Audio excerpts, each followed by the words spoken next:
Oke, assalamualaikum warahmatullahi wabarakatuh dan let's go. Welcome back to my YouTube channel dan di video kali ini saya akan bahas tes formatif modul kedua ya. Dimana modul kedua itu terkait dengan kinematika partikel dan di sini yang dibahas adalah untuk kegiatan belajar satu terlebih dahulu terkait dengan gerak lurus. Oke, so langsung aja kita bahas soalnya aja. Untuk nomor satu, ternyata sebuah mobil bergerak dengan kecepatan awal, so berarti diketahui adalah V0-nya adalah 6 meter per sekon. Dengan percepatan, berarti A-nya adalah 0,6 meter per sekon kuadrat. Apabila kecepatannya turun menjadi 2 meter per sekon, nah berarti Vt-nya adalah 2 meter per sekon, maka jarak yang ditempuh mobil dan yang ditanya berarti adalah S-nya sama dengan berapa, maka berapa tuh? Ya udah, gampang. Tinggal kita gunakan formula Vt kuadrat sama dengan V0 kuadrat ditambah dengan 2AS. Nah, tapi karena di sini menurun kecepatannya, so A-nya ini kita kasih simbol minus ya. Berarti A-nya ini adalah minus 0,6 ya. Oke.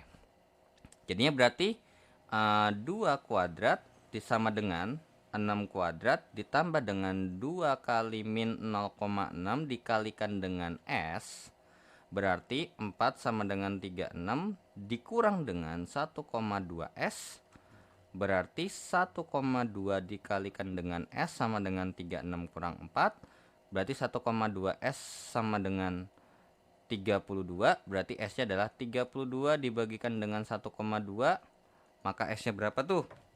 Kalau kita hitung, wait, terlalu 32 dibagi dengan 1,2, maka jawabannya adalah 26,67 meter. Maka jawabannya untuk nomor 1 adalah yang D ya. Oke, next langsung ke nomor 2. Apabila sebuah motor balap bergerak dalam waktu 1/4 jam menempuh jarak 150 km, maka kecepatannya berapa? Oke, berarti di sini diketahui bahwa T-nya adalah 1/4 jam, kemudian V-nya adalah S-nya sama dengan 150 km, dan yang ditanya adalah kecepatannya dalam satuan meter per sekon. So, ya jangan lupa ini dikonversikan dulu. 1/4 kali 3600, maka jawabannya adalah 900 sekon.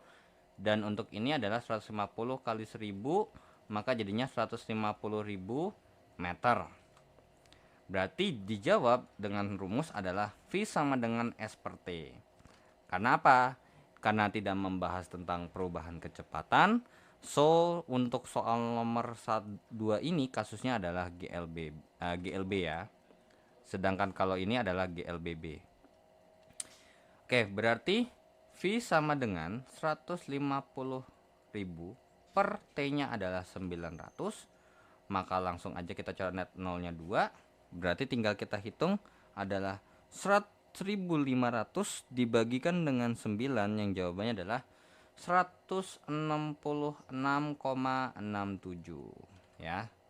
Oke, jawabannya adalah yang B. Oke, kita hapus untuk soal nomor 1 dan 2-nya karena kita akan lanjut ke soal berikutnya.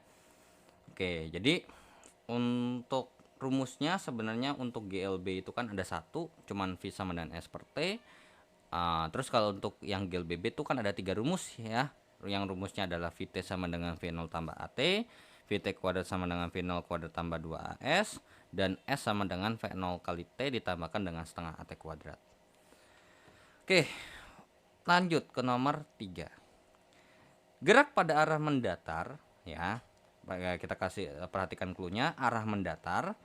Terus dengan percepatan konstan dan gerak yang ditempuh tiap satuan waktu tidak sama, disebut apa?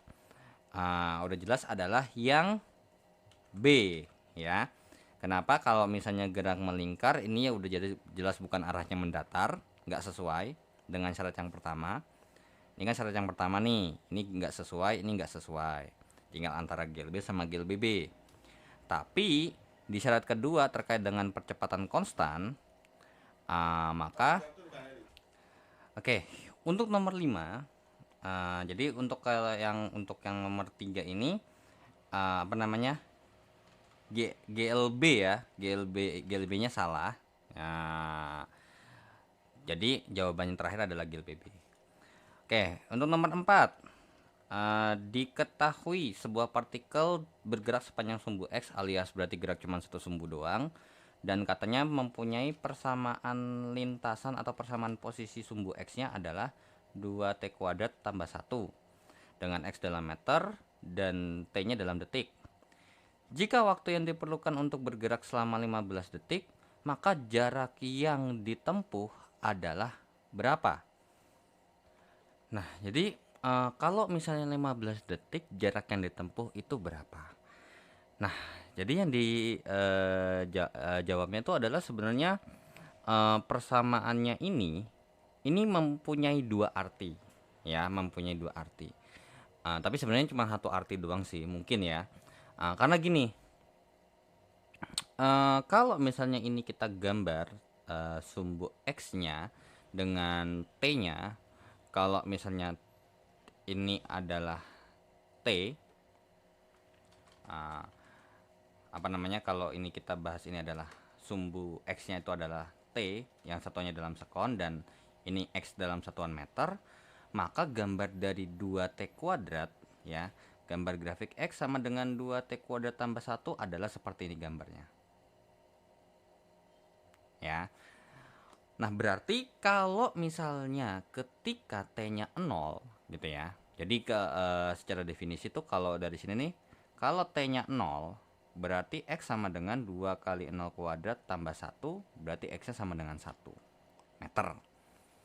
Nah, tapi kalau misalnya ketika T-nya 15, maka kalau misalnya kita telusuri, jadinya 2 kali 15 pangkat 2 tambah 1, jadinya X sama dengan 2 kali 225 tambah 1, maka X-nya adalah 451. Ya, 450 tambah 1 gitu ya. Nah, berarti dari sini nih sebenarnya kalau kita analisis lebih dalam lagi, maka dari sini boleh dong kalau saya bilang X0-nya itu 1 meter. Nah, jadi sebenarnya dari awal start, ketika dia belum bergerak sama sekali, dia sudah mempunyai posisi awal. Nah, berarti kalau misalnya secara X totalnya adalah 451 meter, ya, dan kemudian saya sudah punya satu ini, berarti apa? Ya, benar sekali. Jarak yang ditempuh, ya. Jadi kalau di sini nih X 451 meter ini adalah jarak total, T 15 detik.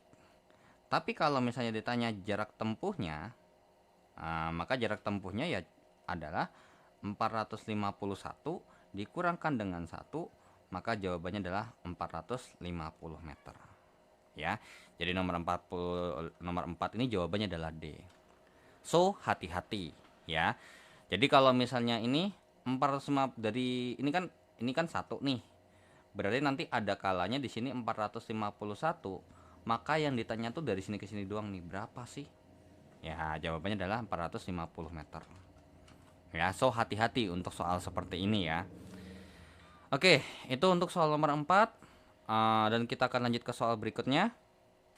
Oke, kita lanjut ya ke soal berikutnya, ke soal nomor 5 sampai 7.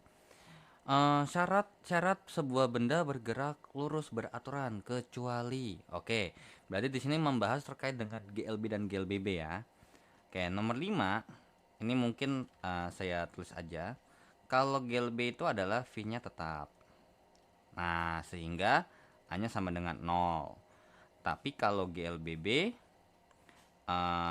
ini V-nya berubah beraturan sehingga nilai A-nya ini tidak sama dengan 0, akan tetapi A-nya ini harus konstan. Jadi nggak boleh berubah-berubah A-nya. Ya, makanya percepatannya stabil. Nah, tapi kalau percepatannya berubah terus-menerus, maka itu bukan masuk GLBB. Itu gerak random. Ya sudah, berarti kalau dari sini nih jawaban yang sesuai dengan teori yang sudah saya sebutkan berarti kecuali ya. Berarti percepatan benda itu sebuah benda bergerak lurus beraturan. Nah, untuk nomor 5 ini sebenarnya ada dua ya. Ini sama ini. Karena tapi gini ya, kalau misalnya emang kecepatan benda sama dengan 0, apakah harus start dari paling berhenti gitu loh. Maksudnya start dari ketika diam. Karena apa? Bergerak lurus beraturan itu artinya kecepatannya berubah terus kecepatannya selalu stabil. Artinya berarti kalau kecepatan awalnya 0, berarti kecepatan akhirnya akan tetap diam dia. Nah, makanya di sini kecepatan benda yang sama dengan 0 ini artinya apa? Apakah kecepatan benda stabil di 0 atau kecepatan benda atau bendanya tetap diam? Kalau benda tetap diam, oke, itu termasuk GLB. Nah, jadi apakah dia termasuk syarat? Bukan, gitu loh. Jadi ini nggak termasuk syarat, bahkan apakah GLB itu harus start dari 0 atau kecepatan benda sama dengan 0? Enggak. Jadi ini jawabannya nih ini bisa A, bisa D ya kalau menurut saya. Karena kalau secara teoritis V-nya tetap itu benar. Kalau misalnya untuk apa namanya percepatan bendanya sama dengan 0 itu betul. Tapi kalau yang D ini udah pasti salah. Tapi kalau untuk yang A ini masih diragukan kebenarannya. Karena apa? GLBB pun bisa gitu loh. Jadi nggak harus GLB aja, GLBB pun juga bisa. Ya. Oke. So untuk nomor 5 itu mungkin lebih tepatnya jawabannya yang D ya. Kalau emang mau maksa jawabannya ini salah satu yang D yang paling masuk akal. Tapi kalau emang mau jawabannya yang A ya dipersilakan. Cuman kalau dari saya pribadi tetap jawabannya ini akan lebih condong ke D ya. Oke, nomor 6. Kecepatan suatu benda bergantung pada besaran di bawah ini kecuali jarak yang ditempuh, percepatan, massa benda, waktu yang diperlukan kecuali adalah C. Nah, dalam kinematika gerak lurus ini membahas terkait dengan GLB dan GLBB yang dimana rumusnya adalah ini adalah V sama dengan S per T, dan untuk GLBB itu rumusnya ada 3 ya. VT sama dengan V0 plus AT, VT kuadrat sama dengan V0 kuadrat plus 2AS, terus S sama dengan V0 kali T tambah setengah AT kuadrat. Nah, di sini tidak ada yang membahas terkait dengan pengaruh massa. Nah, tapi sebenarnya kalau kita bahas ada nggak sih pengaruh massa? Bisa jadi, tapi secara tidak langsung gitu ya. Tapi nggak langsung nggak langsung berdampak. Nah, dampaknya di mana? Biasanya kalau massa ini nanti ada kaitannya dengan yang namanya terkait dengan hukum 2 Newton. Nah, bagaimana massanya, bagaimana gayanya? Alhasil nanti akan ada timbul percepatan tertentu yang dimana dengan percepatan yang berbeda, of course akan menghasilkan apa? Kecepatan yang berbeda juga. Ya kayak misalnya nih, kecepatannya awal sama-sama dari start dari 0 berhenti, belum mulai bergerak. Tapi kalau misalnya percepatannya alias kecepatannya bertambah 2 meter per sekon nih 1 detiknya, atau misalnya satu lagi adalah 5 meter per sekon 1 detiknya, of course akan menghasilkan kecepatan akhir yang berbeda juga. Nah, tapi tidak langsung. Karena dalam kinematika itu faktor-faktor yang faktor-faktor yang rinci banget, kayak mungkin terkait dengan bentuk bannya atau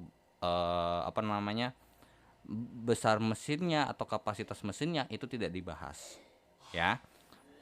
Oke. So, untuk nomor 7 ya. Nomor 7 lanjut.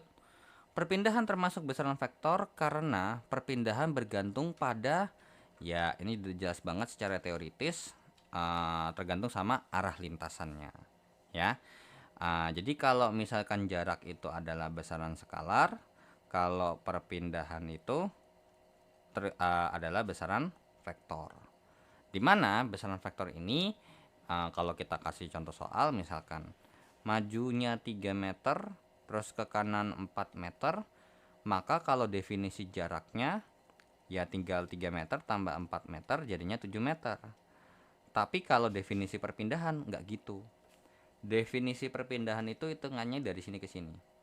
Nah, ini 5 meter kan, berdasarkan rumus Pitagoras. Jadi perpindahannya jawabannya adalah 5 meter. Seperti itu. Tapi mungkin nggak perpindahan sama jarak sama? Bisa. Kalau misalnya soalnya cuma lurus, nggak ada belok-belokan. Seperti itu ya. Jadi kalau untuk perpindahan itu, arah itu akan berpengaruh secara signifikan.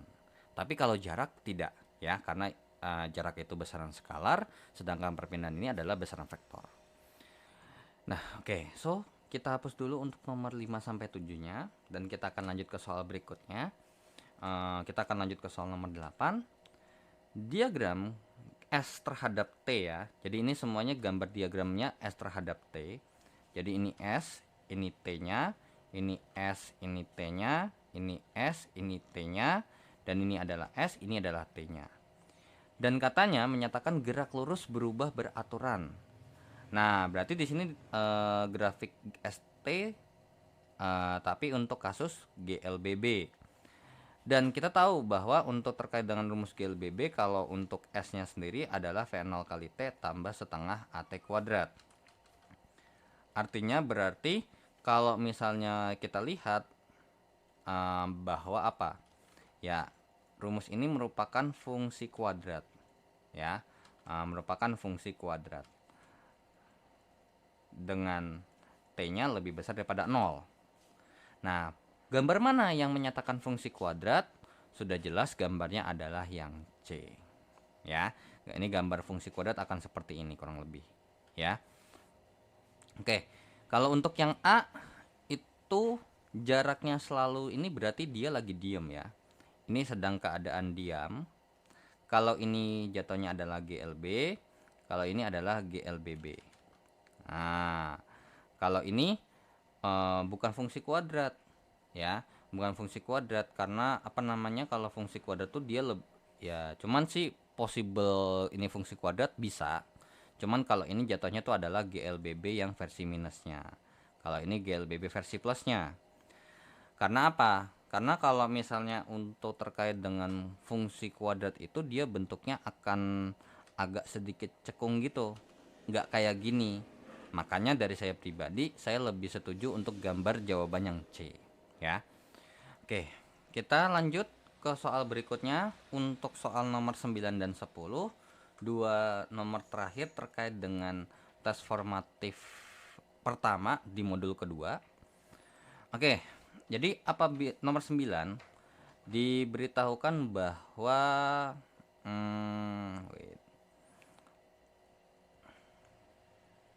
diketahui bahwa sebuah benda melakukan gerak lurus dipercepat beraturan. Berarti di sini sudah diketahui bahwa ini udah adalah kasus GLBB yang versi plusnya alias dipercepat dengan kecepatan awal V0 alias 10 meter per sekon dengan percepatan A-nya adalah 5 meter per sekon kuadrat, maka besar kecepatan setelah bergerak 3 detik. Nah, maka yang ditanya adalah ini diketahui T-nya 3 detik ya, atau 3 sekon, dan yang ditanya adalah VT-nya. Of course ini gampang, tinggal kita masukin VT sama dengan V0 tambah AT, jadinya VT sama dengan 10 tambah 5 dikali dengan 3, maka VT sama dengan 10 tambah 15, maka VT-nya adalah 25 meter per sekon. Oke, jadi nomor 9 jawabannya adalah C. Dan soal nomor 10, ini teori lagi. Benda yang bergerak lurus berubah beraturan, berarti ini adalah kasus GLBB, yang dimana kasus GLBB mempunyai sifat apa? Jawabannya adalah yang A, ya, percepatan yang konstan, bukan waktu, bukan kecepatan, bukan jarak tempuh. Kalau kecepatan yang sama, ini jatuhnya adalah GLB.